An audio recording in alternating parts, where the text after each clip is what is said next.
Hello and welcome to the Intel Brief. Today is Monday, 22 September. I'm your host Daniel, and today we're going to talk about the AfD has topped the polls with its highest support ever. Large-scale protests have erupted in the Philippines over flood control. And 400 football fans have brawled in an organised fight in Dortmund, Germany. It's more just going to be a fucking crazy story.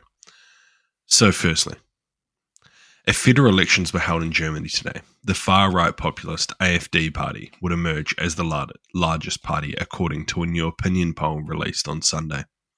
The poll, conducted by the INSA Institute on behalf of a tabloid Bild in Germany, put the anti-immigration party up 1% to 26%, overtaking the current leading conservatives, the former leading conservatives, which remained unchanged at 25%. The centre-left Social Democrats, who used to be in charge, the junior party in the coalition, would have increased their share by 1% as well to 15%, according to opinion polls, while the German Green Party and the far-left party would both receive 11%. So what?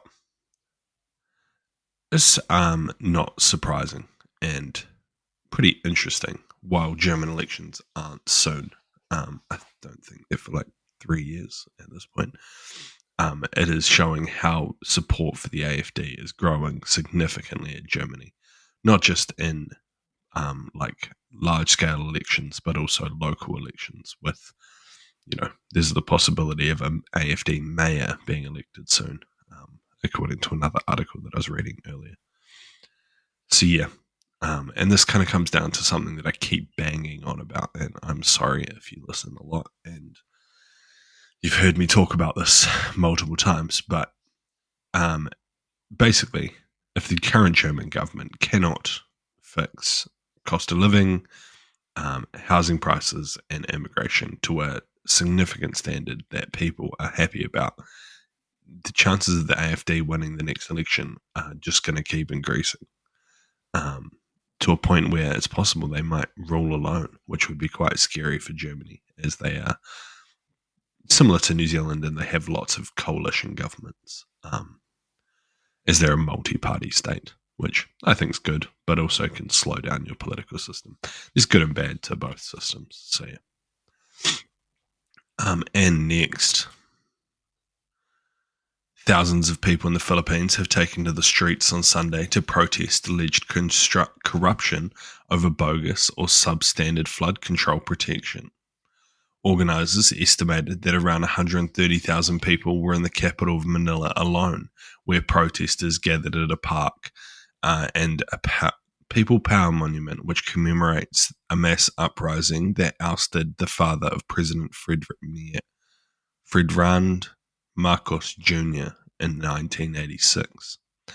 Multiple politicians were in attendance at the rallies, some of which were even supported by the powerful Catholic Church. An interesting way to word it. Oh, a Catholic bishop was there. Interesting. Authorities said they arrested 17 people who allegedly threw rocks at riot police and set fire to barricades near the presidential palace. So what?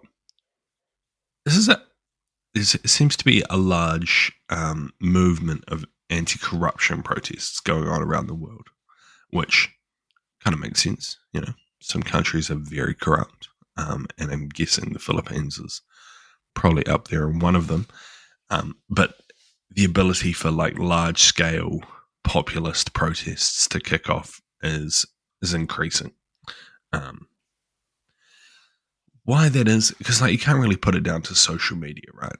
Social media has been around for 10 odd years now, so it's not like suddenly people are like, oh, we can use this to organize a protest. That's not really how it works. I think it's possibly disillusionment of youth. So the younger generations are getting older to the point now they can see how fucked the systems are, and they're never going to benefit from them. So they start pushing back. And that's probably a pretty significant factor. and probably something that, this ruling class is concerned about, because any more large-scale protests could be the end of their leadership. And lastly, around 400 football hooligans appear to have been involved in what local police suspect may have been a prearranged fight near Dortmund on Saturday evening. At about 10 p.m, a train carrying supporters of 2nd Division side Schalke 04 back from their team's 2-0 win against Mannberg was twice brought to a halt near east of Dortmund after an emergency brake was pulled. The second time, a large group of Schalke Risk fans reportedly exited the train and headed into a wooded area where police believe they encountered a group of violently inclined rival fans of Borussia Dortmund and FC Cologne. Police later stopped around 300 Schalke fans, 90 Dortmund fans, and 5 Cologne fans, many of whom had red marks on their hands and faces, according to a police spokesperson.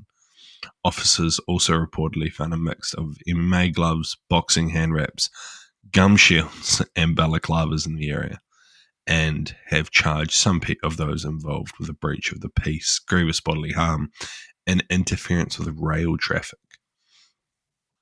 So what? It's not really a large thing to add here. It's more just interesting that this level of hooliganism is still alive and well in Germany. This kind of like, I don't know if you've seen the movie like Green Street Hooligans, of like how things used to be in the UK. It's reminiscent of that, but not something you hear of more recently. Just kind of shows you the level of hooliganism that's still around in Germany and in other parts of Europe, like Poland and Russia. So yeah, it's an interesting kind of story. Randomly, these groups can turn into, not randomly how it happens, random story, but these groups can turn into like pretty significant things, as this is the background of Azov Battalion. So, there can be real world implications for football hooligan films. Yeah. Bit of random, but violence in the world. Anyway, thank you for listening to the Intel Brief. I've been your host, Daniel, and I'll see you again tomorrow. See you.